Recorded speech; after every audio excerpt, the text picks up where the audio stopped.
Kalau misalkan tiba-tiba terjadi gempa, langsung segera melindungi kepala, berlindung. Nah, jadi total di Indonesia itu kita punya 15 segmen megatrust. Supaya mitigasi bencana itu perlu berbasiskan science, engineering, technology, and innovation.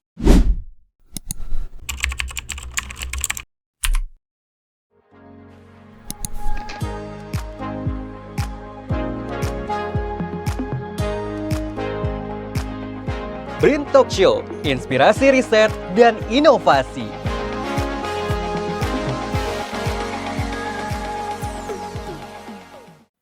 Halo kan BRIN, kembali lagi di BRIN Talk Show, inspirasi riset dan inovasi.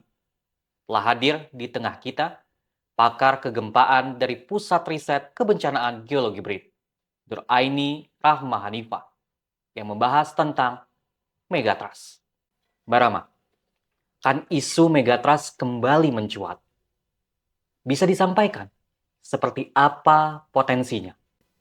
Iya betul. Jadi, belakangan ini isu megatrust kembali mencuat. Sebetulnya megatrust-nya sendiri bukan barang baru. Kita memang Indonesia ini, adalah negara kepulauan yang berada di antara 2 samudra dan 2 benua, tapi juga berada di antara lempeng Indo-Australia, lempeng Eurasia, dan lempeng Pasifik. Nah, dengan dia berada di posisi, yang terjepit antar lempeng ini, pertemuan lempeng itu sendiri mempertemukan bidang megatrust. Jadi bidang megatrust kalau di Indonesia itu dia, membentang dari mulai Sumatera sampai ke selatan Jawa, NTT, NTB. Kemudian di situ adalah pertemuan antara lempeng Indo-Australia dan lempeng Eurasia. Nah, di utara Sulawesi itu ada lagi pertemuan, di antara lempeng Eurasia dan lempeng, Filipina. Ada segmen di utara Sulawesi dan, sampai ke Papua yang usianya masih relatif baru. Nah, jadi total di Indonesia itu kita punya, 15 segmen megatrust, dan, dari 15 segmen megatrust ini, kita punya sejarah 20 tahun yang lalu persis sekarang 2024, tahun, 2004 itu kita mengalami gempa megatrust di Aceh. Nah, setelah gempa megatrust di Aceh kemudian, dia ada gempa megatrust di Nias, di di Bengkulu, ada gempa Pangandaran, kemudian tahun 2006 gempa Pacitan, tahun 1994, dan memang potensi, megatrust ini karena gempa adalah sesuatu yang siklusnya berulang, jadi memang potensi, ke depan itu untuk megatrust, ya dia akan ada dan akan berulang, tapi mungkin memang periode waktunya, cukup panjang ya kalau gempa megatrust ini. Lalu di mana saja zona atau wilayah yang memiliki ancaman megatrust paling serius? Nah, kalau kita bicara ancaman megatrust yang paling serius itu dia ada terkait satu hazard-nya atau bahayanya di mana, jadi kejadiannya di mana, tapi kemudian ada juga penduduk yang bisa merasakan paling banyaknya di mana. Jadi kalau tadi ada 15 segmen megatrust yang membentang dari sepanjang pesisir barat Sumatera, selatan Jawa, sampai selatan Bali, NTT, NTB, dan juga di utara Sulawesi, utara Papua, memang kalau secara, potensinya itu dia bisa magnitudonya, sampai 9 ya kalau di daerah, Sumatera Selatan Jawa, di utara Sulawesi itu bisa 8,5, tapi secara penduduk, penduduk paling padat adalah di Pulau Jawa. Nah, artinya kalau kita mempertemukan bahaya megatrust yang besar dengan penduduk yang paling padat, maka risikonya menjadi lebih tinggi di Pulau Jawa ini. Oke, tapi benar atau tidak nih Mbak, gempa megatrust ini bisa jadi bencana terbesar sepanjang sejarah? Bencana itu dikatakan bencana, megatrust-nya bukan bencana ya. Jadi megatrust-nya sendiri adalah fenomena alam. Dia harus terjadi karena, bumi berrotasi dan berevolusi, sehingga memang, ada dinamika alam yang terakomodasi salah satunya dalam bentuk megatrust. Gempa megatrust, itu baru akan menjadi bencana pada saat gempa ini menimbulkan korban jiwa, rumah rusak, atau lahan, kerugian ekonomi, atau lahan pertanian yang rusak.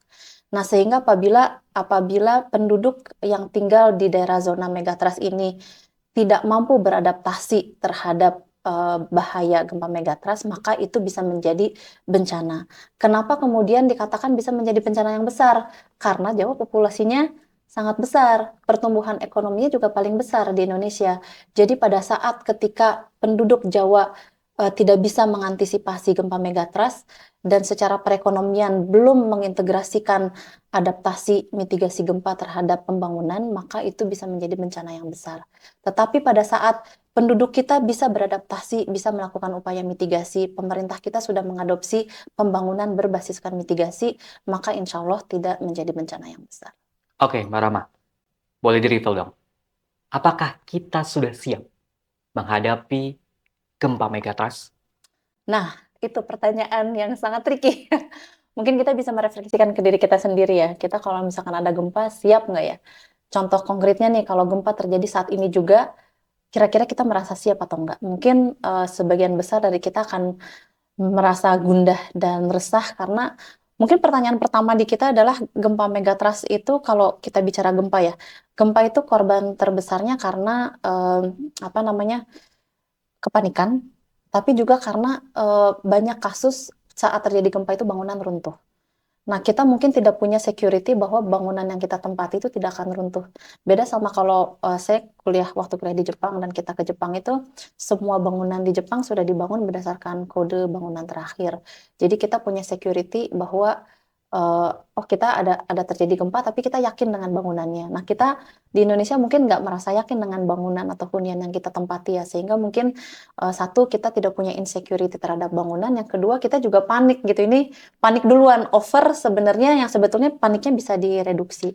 Nah, jadi apa namanya kemudian juga gempa megatrust ini karena terjadinya di laut dia bisa memicu tsunami.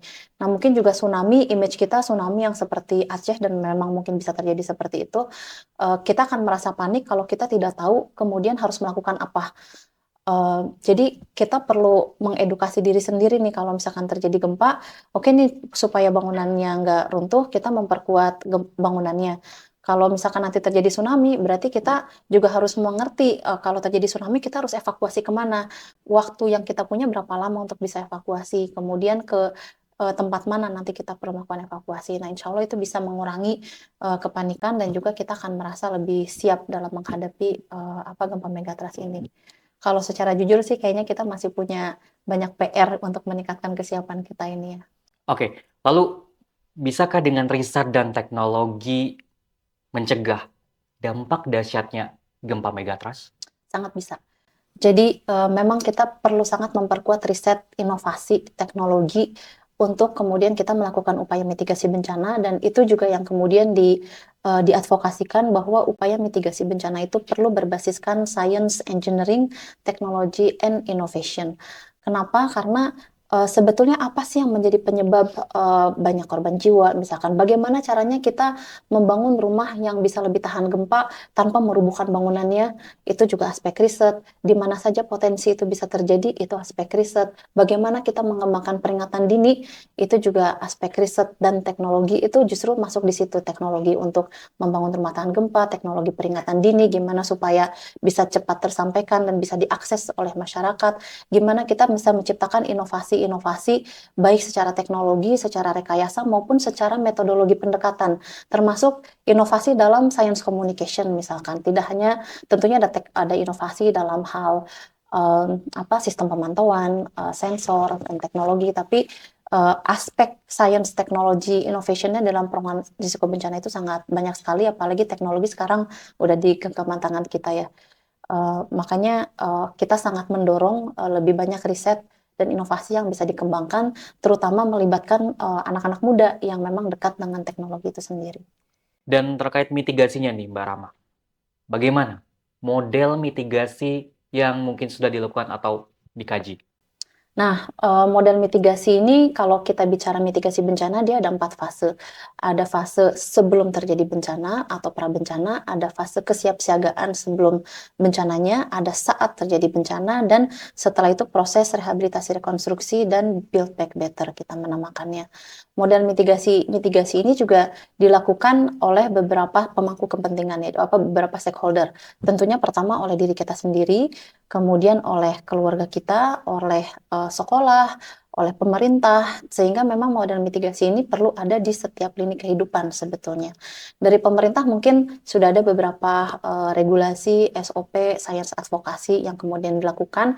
Kalau kita melihat di Indonesia karena saya juga setengah praktisi, upaya yang dilakukan di pemerintah pusat itu sudah sangat banyak, tetapi kemudian menurunkan sampai ke level provinsi, pemerintah kabupaten kota, sampai ke desa itu masih perlu banyak PR karena penduduk kita cukup banyak ya. Pun jumlah kabupaten kota, desa kita itu sangat banyak dan individu kita kan penduduknya 200 juta jiwa yang apa namanya yang banyak kemudian bisa terpapar itu 70% penduduk di Indonesia bisa mengalami gempa dengan intensitas lebih dari 6. Artinya kita secara bersama-sama perlu mengembangkan upaya mitigasi bersama-sama. Nah, kalau secara personal itu biasanya bukan secara personal ya, dalam level yang sederhana itu biasanya kita bisa mengkategorikan ke dalam, kalau saya biasa mengkategorikan ke dalam 7 aksi. Aksi yang pertama adalah mengenali dulu lingkungan kita, mana tempat yang aman, mana yang tempat tidak aman, apa bahaya yang bisa mengancam kita. Yang kedua, kita menyiapkan rencana rencana penyelamatan diri, rencana evakuasinya. Kemudian yang ketiga, kita menyiapkan tas siaga bencana ataupun yang sifatnya nanti logistik kedaruratan. Kemudian yang keempat, kita melakukan latihan karena latihan ini kalau kita tidak latihan pasti kita akan semakin panik karena kita nggak tahu harus melakukan apa. Mungkin sih 4 poin ini merangkumkan upaya tadi itu ya. Jadi ada aspek kita mengakses diri kita, ada aspek kita melatih kesiapsiagaan kita, dan aspek kita mampu untuk menerima informasi dan bisa menyampaikan informasi itu kembali ke lingkungan terdekat kita. Oke, dari 4 yang mungkin disampaikan oleh Mbak Rama, lalu kepada masyarakat, apa saja mitigasi gempa megatrust yang harus diketahui? Tentunya sebenarnya kalau terhadap gempa dan tsunami itu ada lagi beberapa indikatornya. Kalau indikator kesiapsiagaan gempa belum ada baku standarnya, tapi kalau kesiapsiagaan terhadap tsunami itu sudah ada berupa SNI maupun berupa indikator tsunami ready yang dikeluarkan oleh PBB ya. Jadi kalau secara SNI ada 5 assessment yang perlu dilakukan terhadap tsunami. Kalau secara internasionalnya ada 12 indikator yang dibagi ke dalam 3 aspek yang terkait dengan assessment-nya, preparedness-nya, dan juga kemampuan menerima dan menyampaikan peringatan dininya. Kalau kesiapsiagaan terhadap gempa itu 4 faktor utama tadi juga sangat penting. Kita mengetahui di mana sumber gempanya, bahaya yang kemudian bisa kita nyampe ke kita itu seperti apa. Yang kedua adalah memperkuat bangunan dan sarana prasarana yang ada di dalamnya sehingga tidak mudah jatuh pada saat mengalami goncangan. Kemudian kita memiliki akses terhadap peringatan dini. Nah, akses peringatan dini kalau tsunami itu sudah ada peringatan dininya, gempa itu baru sedang dikembangkan, dan alhamdulillah BRIN juga terlibat di dalam riset untuk pembangun sistem peringatan dini, bekerja sama dengan BMKG dan juga Jepang dan banyak stakeholder. Mudah-mudahan dalam 5 tahun ke depan kita akan punya sistem peringatan dini gempa. Seperti apa Mbak Rama harapan sebagai pakar kegempaan agar Indonesia lebih siap dalam menghadapi bencana khususnya megatrust? Kalau harapan saya adalah kita bisa bekerja bersama-sama, melakukan aksi bersama-sama untuk sama-sama berupaya terhadap mitigasi gempa ini, baik di level individu, pemerintah, akademisi, sekolah, media, dan juga private sector. Kita mengenal kerjasama pentahelix untuk sama-sama berupaya melakukan mitigasi terhadap gempa megatrust ini, karena barangnya memang ada, megatrustnya ada, tetapi kalau kita tidak melakukan upaya itu bersama-sama, maka kita akan sulit sekali untuk bisa melakukan upaya mitigasi itu. Maka harapannya kita bekerja, berkolaborasi bersama-sama untuk membangun kesiapan terhadap gempa megatrust, dan mudah-mudahan jika suatu saat terjadi, baik di masa kita maupun di generasi setelahnya, kita semua bisa meminimalisir korban yang terjadi karena gempa, bahkan kalau bisa zero victim, dan bisa cepat bangkit kembali setelah terjadinya gempa megatrust. Zero victim ya Mbak Rama ya? Zero victim. Oke Mbak Rama, langkah kecil kesiapsiagaan apa yang dapat dilakukan oleh individu ketika terjadi gempa? Kalau misalkan tiba-tiba terjadi gempa, ketahui 3 langkah. Pertama, mungkin segera melindungi kepala, berlindung, sujud, atau bersimpuh dan bertahan selama goncangannya terjadi. Yang kedua, kenali evakuasi terdekat dan tercepat itu jalurnya melalui pintu yang mana, melalui akses yang mana. Yang ketiga, kalau misalkan ternyata kita terjebak reruntuhan dan kita perlu meminta tolong, ada baiknya kita punya pegangan peluit. Ini bisa membantu kita supaya bisa diketahui oleh tim penyelamat bahwa masih ada orang yang hidup dan memerlukan pertolongan di bawah puing-puing reruntuhan. Oke, fluid jadi kunci jika terjadi di reruntuhan. Terima kasih Mbak Rama atas informasinya. Sampai jumpa kembali di Brin Talk Show selanjutnya. Riset dan inovasi untuk Indonesia maju. Brin TV, TV Riset, zaman now.